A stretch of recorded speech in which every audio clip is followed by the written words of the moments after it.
မင်္ဂလာပါရှင်ဒီနေ့မှာတော့စိတ်အေးနဲ့နားထောင်လို့ကောင်းမဲ့ရေကူးမတက်တဲ့ငါးလေးတစ်ကောင်အကြောင်းပုံပြင်လေးကိုမျှဝေခြင်းပါတယ်ဒီပုံပြင်ကကိုဘဝလမ်းကြောင်းကိုအခြားသူတွေလိုမသွားနိုင်ဘူးလို့စိတ်လျော့နေသူတွေအတွက်အထူးသင့်တော်တဲ့ပုံပြင်လေးပါအခုတော့အသက်ရှူကိုအေးအေးဆေးဆေးရှူပြီးပင်လယ်အောက်ကအေးမြတဲ့အလင်းရောင်ကိုစိတ်ထဲမှာဖော်ထုတ်ကြရအောင်နော်ကျယ်ဝန်းတဲ့ပင်လယ်ကြီးအောက်မှာငါးလေးတစ်ကောင်နေလာတယ်အခြားငါးတွေကလင်းမြန်စွာရေကူးနိုင်ကြပေမဲ့ဒီငါးလေးကတော့မွေးတွေကရေကိုမြ мян မကူးနိုင်ဘူးရေစီးကျန်းတဲ့နေရာတွေမှာသူအမြဲနောက်ကျနေတတ်တယ်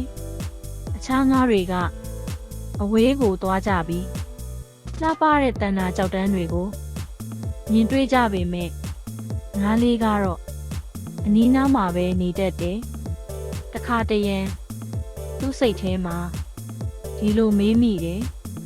ငါကငါဖြစ်ပြီးရေကူးတော်မတက်ရင်ငါမှာဘာတန်ဖိုးရှိမှာလဲဒါပေမဲ့ငါလေးမှာတခုတော့ထူးခြားနေတယ်သူကရေတိမ်နားမှာအရန်တတိထားပြီးအသေးစိတ်တွေကို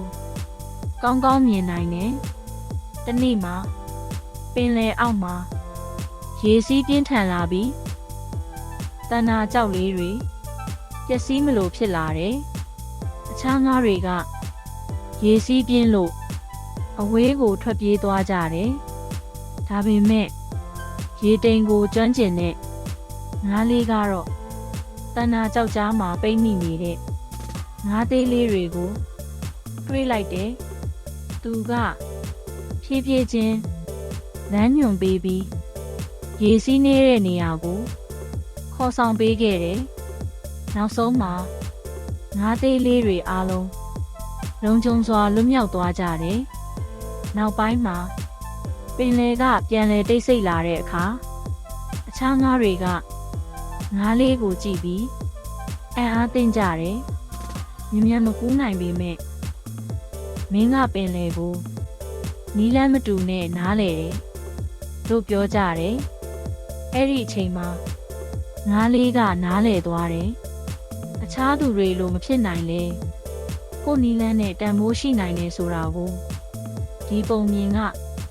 ကျမတို့ကိုဒီလိုသင်ပေးပါတယ်။လူတိုင်းမှာကိုယ်ပိုင်လမ်းကြောင်းရှိပါတယ်။မတူညီတာကအမှားမဟုတ်ပါဘူး။ကိုယ်နေရာမှာကိုယ်အင်အားကိုအသုံးချနိုင်ရင်ဘဝမှာတန်ဖိုးတွေ့လာပါတယ်။ဒီပုံပြင်လေးကိုနားထောင်ပြီးကိုယ့်ဘဝကိုနည်းနည်းလေး